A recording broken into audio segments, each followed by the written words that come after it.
a partir do versículo de número 21, Êxodo 12, a partir do versículo de número 21, diz assim: Então Moisés convocou todas as autoridades de Israel e lhes disse: Escolham um cordeiro ou um cabrito para cada família, sacrifiquem-no para celebrar a Páscoa. 22. Vou ler aqui. Então tomai um molho de isopo e molhai no sangue que estiver na bacia, e lançai na verga da porta, e em ambas as ombreiras do sangue que estiver na bacia. Porém nenhum de vós saia da porta da sua casa até amanhã, porque o Senhor passará para ferir aos egípcios. Porém, quando vir o sangue na verga da porta e em ambas as ombreiras, o Senhor passará aquela porta e não deixará ao destruidor entrar em nossas casas para vos ferir. Portanto, guardai isto por estatuto para vós e para vossos filhos para sempre. Marca este versículo. Portanto, guardai isto por estatuto para vós e para os vossos filhos para sempre. E acontecerá que, quando entrardes na terra que o Senhor vos dará, como tem dito, guardareis este culto. E acontecerá que, quando vossos filhos vos disserem: que culto é este vosso? Então direis: este é o sacrifício da Páscoa ao Senhor, que passou as casas dos filhos de Israel no Egito, quando feriu aos egípcios e livrou as nossas casas. Então o povo inclinou-se e adorou, e foram os filhos de Israel e fizeram isso, como o Senhor ordenara a Moisés e Arão, assim o fizeram. Diga amém. Amém. A Páscoa é algo instituído pelo Senhor. Foi o Senhor quem instituiu a Páscoa. A Páscoa, no hebraico Pesach, que significa literalmente passagem sobre. A palavra Páscoa significa passagem sobre, ou passagem por cima.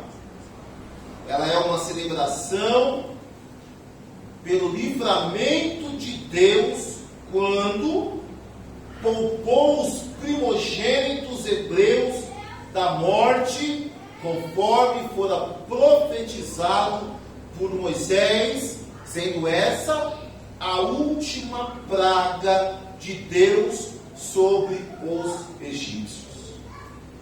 A marca do sangue nos umbrais da porta, que fora ordenada por Deus a Moisés e transmitida por Moisés ao povo, seria um símbolo, um sinal de distinção para o anjo enviado por Deus para cumprir o seu juízo contra Faraó. Não somente contra Faraó, mas contra Faraó e as divindades que haviam ali no Egito. Diga-se de passagem, e vale ressaltar, que cada uma das pragas enviada por Deus para assolar o Egito era para os egípcios algum tipo de divindade. E o nosso Deus, que é um Deus soberano, se apresenta para o povo de Israel, para o povo hebreu, e também para os egípcios, como o Deus poderoso, o Deus que manda no tempo, o Deus que manda nas estações, o Deus que manda nos répteis, o Deus que manda no mar, o Deus que manda no ar. Louvado seja o nome do Senhor. E cada praga permitida por Deus para assolar o Egito, irmãos, era uma forma, era uma demonstração do poderio de Deus para aquela nação. Os irmãos bem sabem que no início, através de José, o povo do Egito e as nações circunvizinhas foram abençoadas. José se tornou governador do Egito, e quando se torna governador do Egito, aquele primeiro faraó, a Bíblia diz que poupou os hebreus por conta que Deus era na vida de José. E por conta disso, Deus permitiu que o Egito fosse uma nação abençoada através do hebreu, do jovem José. Mas passou um faraó, passou dois faraós, o segundo faraó, e quando provavelmente no terceiro faraó, a Bíblia diz que eles se esqueceram dos feitos do Deus de José em benefício ao Egito. E aí a nação hebreia era uma nação que estava crescendo, ela se torna escrava dos hebreus, dos egípcios. Os egípcios escravizam aquela nação, a nação do Senhor, e passaram 430 anos escravizados, ali sofrendo. Mas a Bíblia diz que quanto mais assolava-se o povo hebreu, mais o povo hebreu crescia. Quanto mais se apertava o povo hebreu, mais o povo hebreu prevalecia. Louvado seja o nome do Senhor. E aí Deus, com mão forte, separa Moisés, livra Moisés desde a infância, porque Deus tinha um propósito na vida de Moisés. Moisés, ele foge para o deserto, passa ali 40 anos com Deus no deserto, mas Deus dá uma ordem. Moisés chega no Egito e começa a falar com o faraó em nome do Senhor, para que o faraó permitisse que os egípcios, que os hebreus saíssem em liberdade para herdar a terra que Deus havia prometido. E aí Faraó vai se endurecendo, e aí nós chegamos ao momento das pragas, onde Deus vai permitido. Passam-se 9 pragas, mas a Bíblia diz que o Senhor endurecia o coração de Faraó. E quando endurecia o coração de Faraó, Deus permitia que Moisés profetizasse que viesse outra praga. Mas esse endurecimento, irmãos, era a permissão de Deus. Porque o Deus que comandava o coração de Moisés também comandava o coração do faraó, louvado seja o nome do Senhor. Mas chega-se na 10ª praga, e essa 10ª praga seria a morte dos primogênitos. E aí Deus institui a Páscoa. E o que era a Páscoa, irmãos? O que era a Páscoa? O que significava a Páscoa para os egípcios? Significava o juízo final para Faraó e os opressores de Israel. Deus, irmãos, Ele é misericordioso, Ele é longânimo, mas também é um juiz. O justo juiz, que abomina o pecado, que abomina a idolatria e que abomina as injustiças sociais. Louvado seja o nome do Senhor. Então, para os egípcios, a Páscoa significava juízo de Deus. Para os israelitas, para os hebreus, a Páscoa significava a saída, a passagem para a liberdade, para uma vida vitoriosa e abundante na presença do Senhor. Para o povo hebreu, a Páscoa simbolizava e significava a passagem para a liberdade. Enquanto havia choro nas casas egípcias, nas casas dos judeus havia alegria e esperança. Louvado seja o nome do Senhor. Os israelitas teriam a sua própria terra e nunca mais seriam escravizados.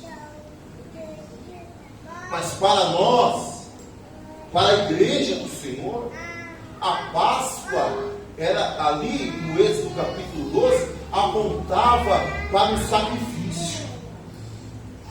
Um sacrifício que ocorreu há 2000 anos atrás. Para nós, a Páscoa, como pecadores, nós também estávamos destinados a experimentar a ira de Deus, o juízo de Deus. Mas Cristo, mas Jesus o Cristo, nosso Cordeiro Pascual, morreu em nosso lugar e com o seu sangue nos redimiu dos nossos pecados. Louvado seja o nome do Senhor. Para nós cristãos, a Páscoa é a passagem da morte dos nossos pecados para a vida de uma vida santificada em Cristo Jesus. A Páscoa, irmãos, pode perceber que no decorrer dos anos nós temos visto uma inversão de valores. Por exemplo, no dia 25 de dezembro, a humanidade comemora o nascimento do Senhor Jesus Cristo. Mas o protagonismo do Senhor, ele saiu do foco. E o que é comemorado? Tiraram Jesus do foco e colocaram um gordinho de bota preta, roupa vermelha e barbudo. Então, quando se fala de Natal, o que se comemora? Papai Noel. A Páscoa, que deveria significar do sacrifício, nós lembramos do sacrifício de Jesus, que colocaram como protagonista um coelho. Um coelho que não bota ovo. E aí, o que nós ensinamos às crianças? Que no dia da Páscoa, a Páscoa tem que ganhar um ovo de chocolate. E o diabo é tão astuto, mas tão astuto, que isso aí é até leve. Mas o marco da reforma protestante é no mês de agosto. E o que se comemora em agosto? O Halloween, o dia das bruxas. E tem pai, e tem mãe. É agosto ou outubro, né? Outubro. E tem pai, e tem mãe que fantasia o filho para ir na festa do Halloween na escola. Tem pai e tem mãe que coloca na cabeça do filhinho que no dia 25 de dezembro é o dia de se comemorar o Natal. E esse presentinho, quem que me deu? Quem que me deu foi o Papai Noel.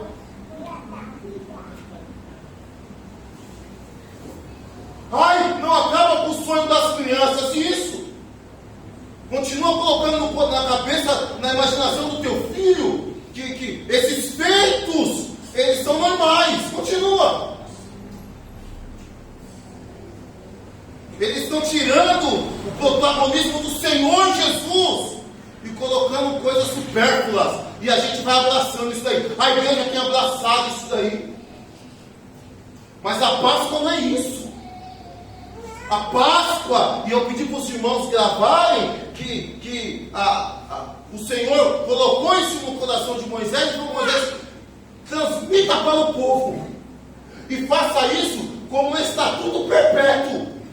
E quando perguntarem, os filhos perguntarem, que culto é este vosso? Aí vocês falam para os seus filhos: nós éramos escravos, nós estávamos sendo oprimidos, mas Deus, com amor forte, nos tirou do Egito. E o que significa a Páscoa? A Páscoa significa sacrifício. A Páscoa significa sangue nos lugares da porta. A Páscoa significa libertação, livramento. Quem está entendendo a palavra, diga amém. E quais eram os elementos da Páscoa? Quais eram os elementos da Páscoa? Versículo de número 8. Capítulo número 12, versículo de número 8. E naquela noite comerão a carne assada no fogo, com pães ácimos e com ervas amargosas a comerão. Eram 3 utensílios, 3 elementos. Melhor dizendo, quantos elementos? 3. Não, fala comigo, quantos elementos? 3. O primeiro era o pão. Deus dá a especificação do pão. Deus fala assim: o pão deve ser assado sem fermento. O pão deve ser sem fermento. Não poderia se perder tempo. O pão tinha que ser sem fermento. tinha que ser uma coisa rápida, porque a saída do povo dali seria de forma rápida. Isso faz alusão ao arrebatamento da igreja, que vai ser de forma rápida. Louvado seja o nome do Senhor. Versículo de número 11 diz assim: assim, pois, o comereis, os vossos lombos cingidos, os vossos sapatos nos pés, o vosso cajado na mão, e o comereis apressadamente. Esta é a Páscoa do Senhor. Deus está falando assim: eu tenho que estar tudo preparado.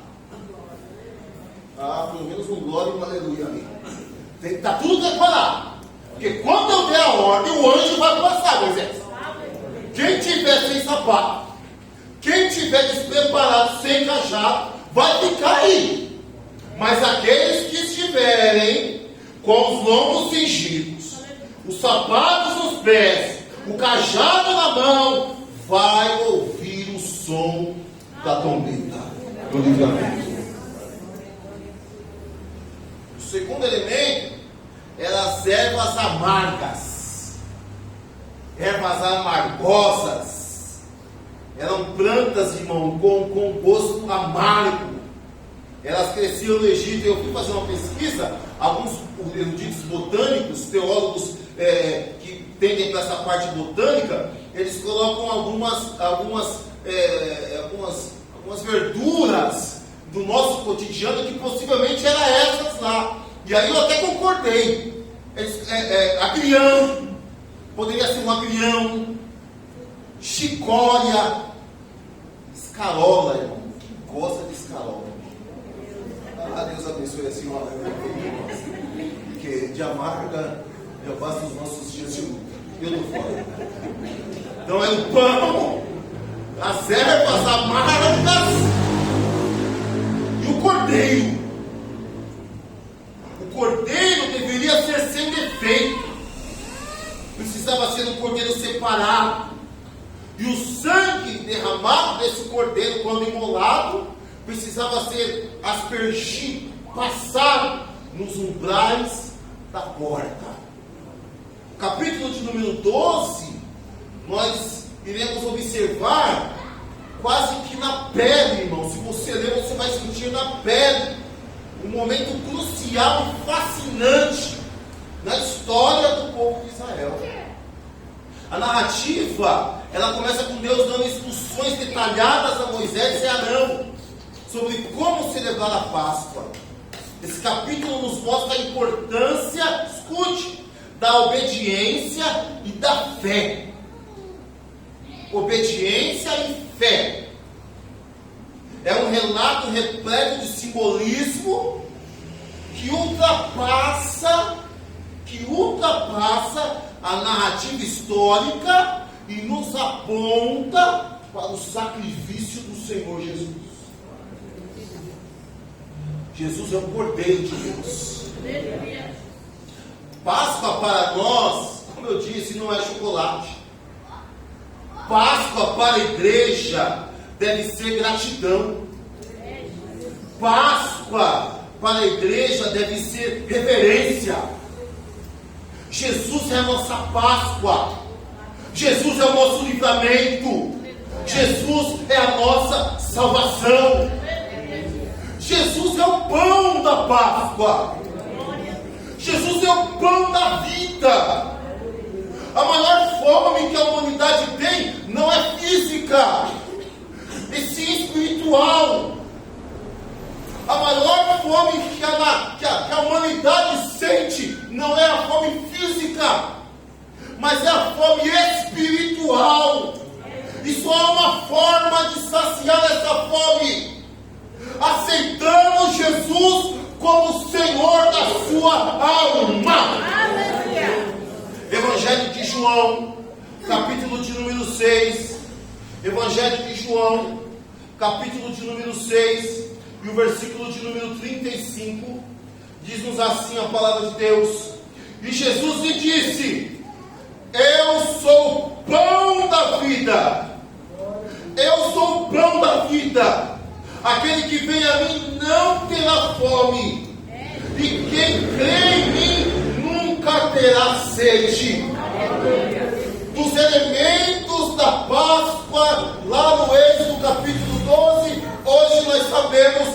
Jesus é o pão.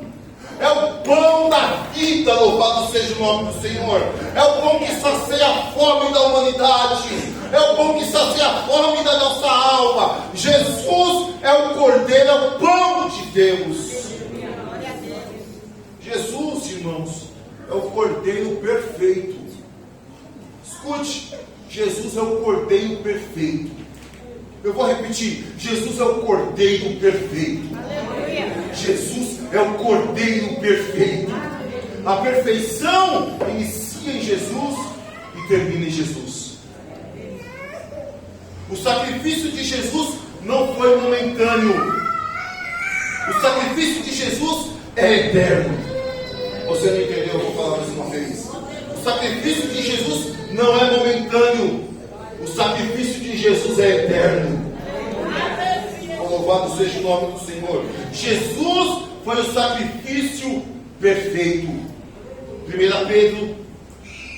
Pedro, capítulo de número 1. 1 Pedro, capítulo de número 1, versículo 18 ao 20.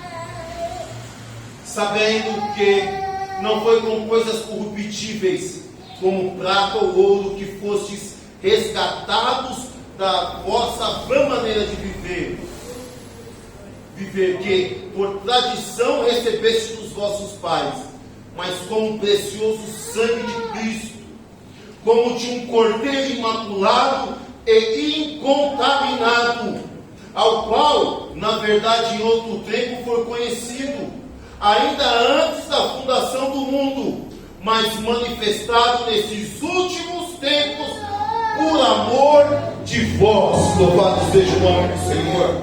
O Cordeiro foi sacrificado antes da fundação do mundo, mas aprove para nós, hoje, sermos beneficiados pelo sacrifício do Cordeiro perfeito. Louvado seja o nome do Senhor. Jesus é o pão da vida. Jesus é o Cordeiro perfeito. Pastor, mas está faltando o mais importante. O Cordeiro foi imolado, mas o que livrou o povo hebreu ali no Egito foi o sinal do sangue. Mas o sangue de Jesus é mais poderoso do que aquele sangue que foi aspergido nos umbrais daquelas portas.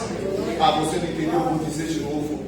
O sangue de Jesus, ele é mais poderoso do que aquele sangue que aspergiu os umbrais das portas daquele dia. No Egito, o sangue do cordeiro morto protegeu somente os hebreus. No Egito, o sangue do cordeiro protegeu somente os hebreus. Mas o sangue de Jesus, derramado na cruz, proveu a salvação, não apenas dos judeus, mas sim de toda a humanidade que nele cresce. O sangue de Jesus nos proveu a salvação. Louvado seja o nome do Senhor. Chega aquele grande dia, e a Bíblia diz que quando o anjo passava e observava nos umbrais da porta, no batente da porta, a marca do sangue, o anjo não entrava e não ceifava a vida do primogênito daquela família. Mas quando ele observava naquela casa que não tinha nenhum sinal, o anjo entrava e ceifava a vida do primogênito. Chegou aí ao palácio do faraó, e o primogênito de faraó teve a sua vida ceifada. O faraó não suportou, não aguentou. O faraó se desesperou e mandou Moisés sair com aquele povo. E em seguida ele sai com seu exército para tentar destruir a Israel. Mas Deus tinha um propósito. Deus está falando conosco aqui essa noite. Deus tinha um propósito. E o propósito não era livrar Israel de uma forma momentânea, não. Era livrar Israel para sempre do Egito. Louvado seja o nome do Senhor. E com mão forte Deus tirou Israel ali do Egito. E o faraó e seu exército sucumbiram no Mar Vermelho. Louvado seja o nome do Senhor. Mas eu quero meditar com os irmãos no versículo de número 13. O versículo de número 13 diz assim: o sangue, porém, será por sinal. Êxodo 12, 13. O sangue, porém, será por sinal nas casas em que estiverdes. Vendo eu sangue, passarei por cima de vós, e não haverá entre vós praga de mortandade, quando eu ferir a terra do Egito. Sinal, a palavra sinal no hebraico, ele é aplicado nesse texto e nos aponta, pelo menos, irmãos, 4 significados. Sinal, nesse texto, ele vai nos apontar pelo menos 4 significados. O sinal ali, irmãos, primeiro, ele apontava distinção. Distinção é o mesmo que diferença. Distinção é o mesmo que separação. Assim como foi no Egito, será naquele grande dia. Que dia é esse, pastor? O dia que a igreja for arrebatada. Você acreditando ou não, Deus irá fazer distinção. O arrebatamento da igreja vai acontecer. O arrebatamento da igreja é uma realidade. Jesus veio uma vez, venceu a morte,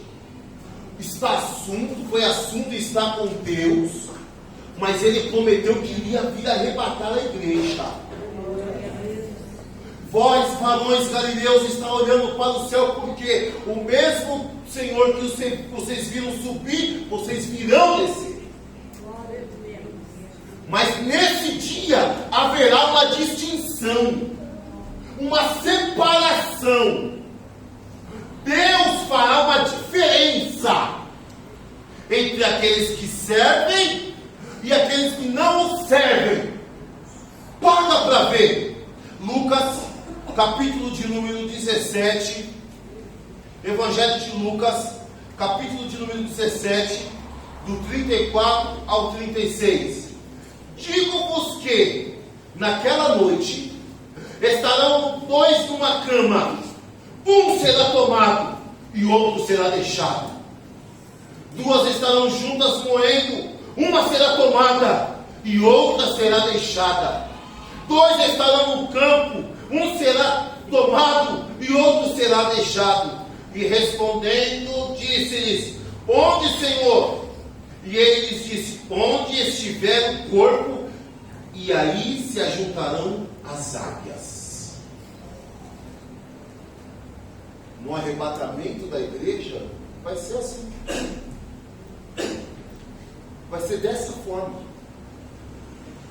A mãe que serve ao Senhor, se estiver ao lado do filho que não serve ao Senhor, a mãe vai ser arrebatada e o filho vai ficar.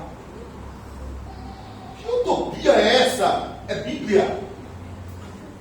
É Bíblia.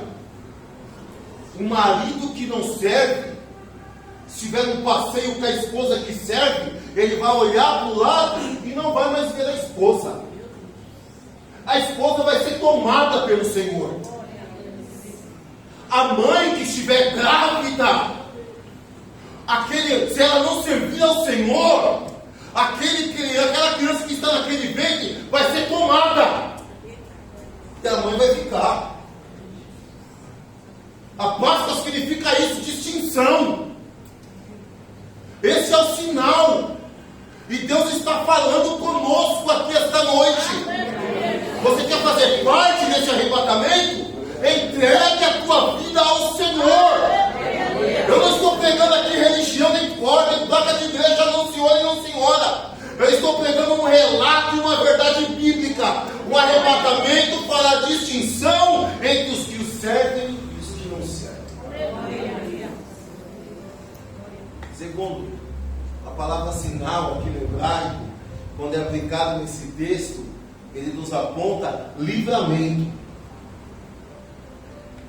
Distinção, primeiro, distinção. O anjo passava e via sangue, não entra. Não tem sangue, eu entro e mato. Não tem sangue, eu entro e mato. Tem sangue, eu não entro. Distinção. Mas o sangue também, aplicado nesse texto no hebraico, tem o significado de livramento. Livramento. O anjo, ele observava criteriosamente uma marca. Ele não se atentava ao esplendor da fachada. Ele não se atentava ao tamanho da casa. Ele não se atentava a quem estava na casa. Ele se atentava ao sinal que estava na casa. Pastor, que é isso? Que mensagem assombrosa. É uma realidade. A Bíblia diz que Raabe era comovida. Observa aqueles dois espias e os esconde. Eles falam: me pede o que você precisa. Quando vocês vierem com o seu Deus, que eu sei que é um Deus poderoso, livrem a minha casa. Livrem a minha casa. A meretriz nem pede por ela, fala: livra a minha casa. E aí os espias, era Josué e Caleb, disse: ó, pega um fio de escarlata, vermelho, pendura na tua janela. É um marco, é um sinal. Louvado seja o nome do Senhor. E a Bíblia diz que quando o povo de Israel chega para tomar de Jericó, a única casa que se manteve de pé em cima daquelas muralhas foi a casa que tinha um sinal. E qual era o sinal? Era o fio de escarlate.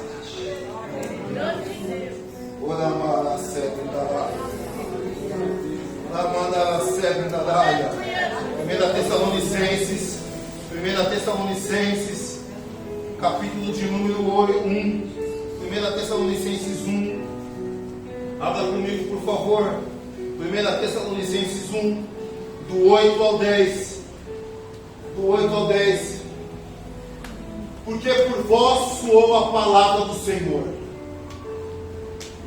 Primeira Tessalonicenses 1, do 8 ao 10. Porque por vós soou a palavra do Senhor, não somente na Macedônia e Acaia, mas também em todos os lugares a vossa fé para com Deus se espalhou de tal maneira, que já dela não temos necessidade de falar coisa alguma. Porque eles mesmos anunciam de nós qual é a entrada que tivemos para convosco, e como nos ídolos vos convertestes a Deus, para servir ao Deus vivo e verdadeiro, e esperar dos céus a seu Filho, que ressuscitou dos mortos, a saber, Jesus, que nos livra da ira futura. O sinal para os hebreus ali no Egito significava livramento, e para nós aqui esta noite tem o mesmo significado. Mas o nosso livramento não necessita hoje de pão ácidos, não necessita hoje de ervas amargosas, não necessita hoje nós sacrificarmos o cordeiro. Não há necessidade disso. Por quê? Porque o nosso livramento está em Jesus Cristo. Louvado seja o nome do Senhor. O cordeiro que foi imolado na cruz do Calvário, e por sinal daquela cruz, o sinal daquela cruz nos dá esta noite livramentos de morte e de perdição eterna. Louvado seja o nome do Senhor. Tem livramento de Deus para nós aqui esta noite. Pastor, não estou falando de livramento de batida de carro, não. De tropeção na quina da cama, não. Eu não estou falando de livramento de bala perdida, não. Eu estou falando de livramento de perdição eterna. O Senhor, esta noite, quer te proporcionar a salvação da tua alma. Louvado seja o nome do Senhor. A igreja está tão acostumada, quando nós somos de livramento, é o que? Batida de carro, atropelamento, bala perdida. Batia aqui no pé da cama, o dedinho no pé da cama, Livramento para os crentes é hoje. Isso é hoje é isso. O maior livramento que nós temos. Louvado seja o nome do Senhor. E o Senhor nos proporcionou. Foi como forte nos afastar do caminho que nós estávamos indo. O caminho de perdição.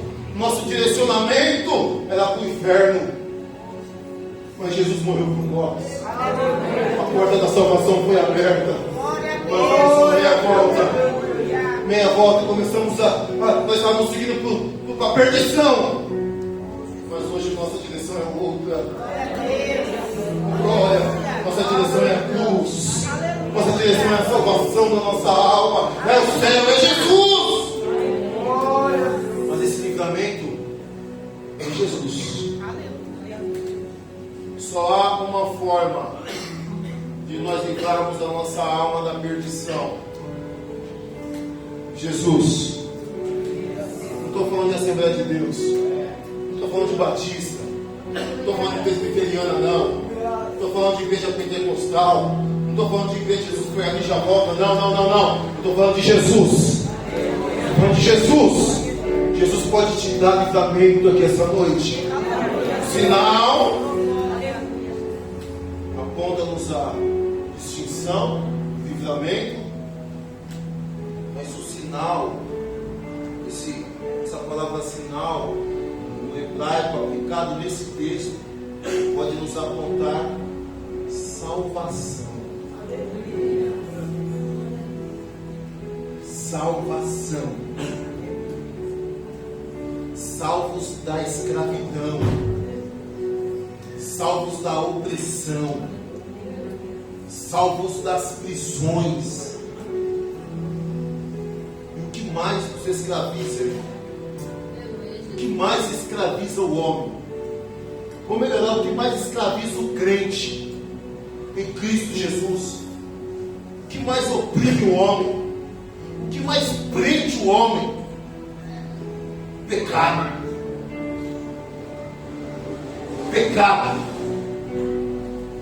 O homem natural, quando peca, quando erra, a sua consciência o acusa. O homem que não conhece a Bíblia, quando erra, naturalmente ele sabe: errei, falhei.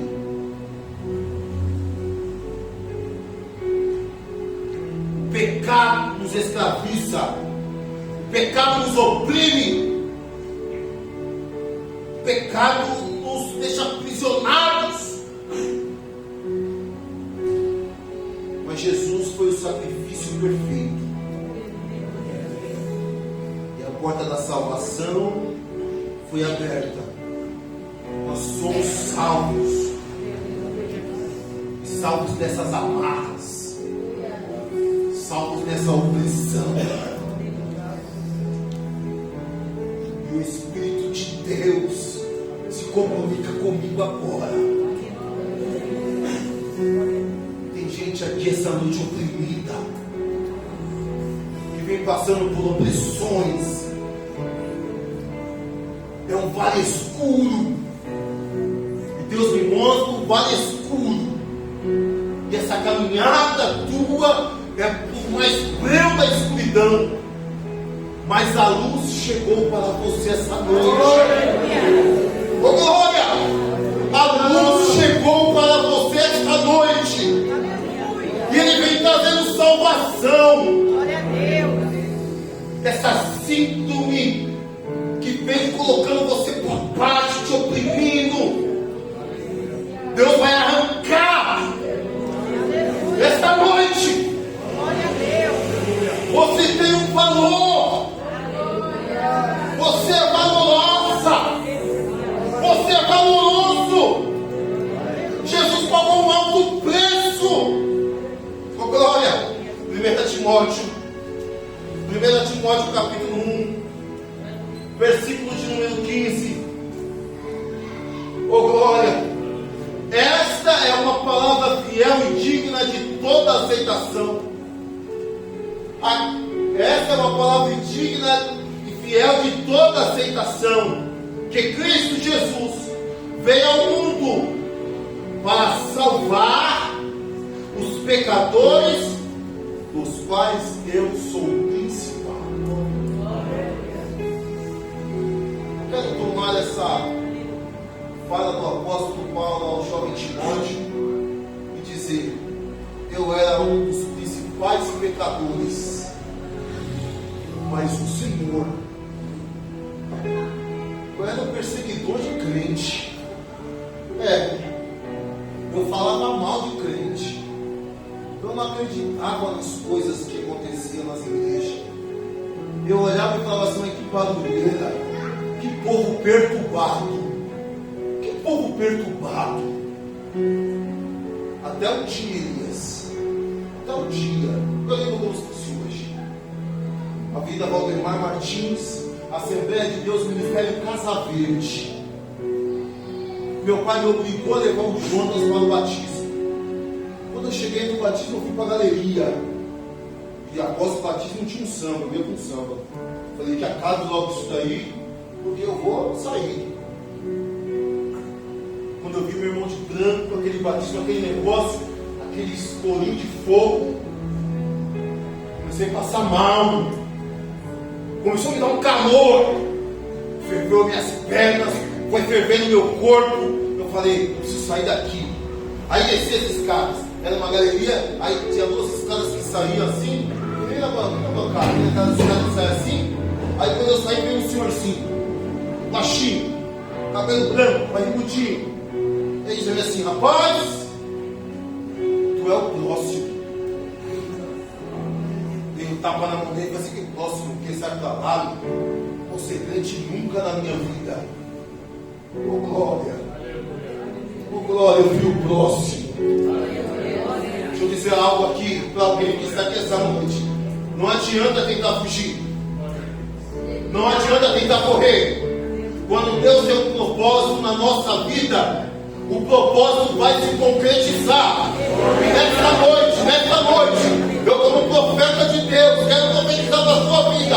A propósito de Deus para a sua vida, sim, Senhor, e sim, Senhora, irá se concretizar para a glória do nome do Senhor. Aos Romanos, capítulo de número 10. Aos Romanos, capítulo de número 10, versículo 8 ao 13. Mas o que diz? A palavra está junto de ti, na tua boca e no teu coração. Esta é a palavra da fé que pregamos, a saber, com a tua boca confessares ao Senhor Jesus em teu coração, creres que Deus o ressuscitou dos mortos, será salvo. Visto que com o coração se crê para a justiça, e com a boca se faz confissão para... Repita comigo: confissão para... Confissão para... Eu disse e repito: não estou pregando a Assembleia de Deus, não estou pregando placa de igreja, estou pregando Jesus. E se você hoje confessar que Ele é o Senhor e Salvador da tua alma, você será salvo para a glória do nome do Senhor. O sinal apontava a salvação, o sinal apontava a distinção, o sinal apontava para livramento, o sinal apontava para a salvação. Mas quarto, o sinal aqui aplicado nesse texto, no original, quer dizer vitória. Quer dizer vitória. Quer dizer vitória. Faraó e seus deuses e seu exército sucumbiram perante o Deus Trino. Assim será o fim do diabo e de seus adeptos. Eles sucumbirão diante da grandiosa majestade do Senhor Jesus. Quero ter dado glória a Deus, irmão. Se eu estou falando que o diabo vai sucumbir para Jesus e você dá glória a Deus sem vergonha, pode parar. Vou parar de pregar agora, mas eu vou repetir para te dar uma chance de você ser um crente cheio de esperança. Vai, vou falar de novo. Faraó, seus deuses e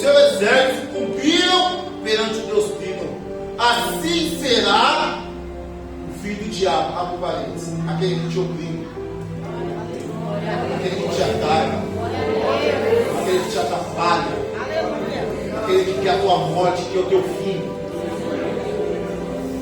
Diabo e seus adeptos sucumbirão, glória, perante a majestade do Senhor Jesus Cristo.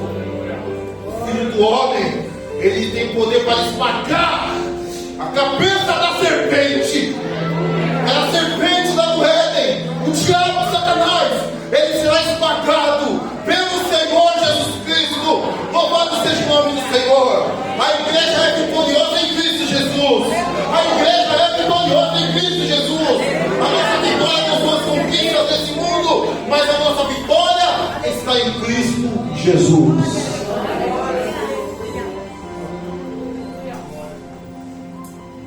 O sangue, porém, será por sinal. Sinal representa a distinção, livramento, salvação e vitória. É necessário abrirmos mão do pão que contém fermento. O que é o fermento? É aquilo que fermenta, que leveda. São os pratos contaminados do mundo. E nós nos alimentarmos, nós vamos nos alimentar mais do pão do céu, que é Jesus. Essa noite, abra mão do pão com fermento. Se alimente do pão do céu, que é Jesus. Só assim nós venceremos o gosto amargo das ervas. O que são essas ervas amargosas? São os nossos dias de luta, são os nossos dias de guerra, são os nossos dias de aflições, são as intempéries que nós encaramos diariamente, para então firmemente aguardarmos a vinda do Cordeiro, que hoje é o leão, é o leão da tribo de Judá, que com mãos fortes nos levará de volta para a nossa pátria. Fiquemos em pé em nome de Jesus.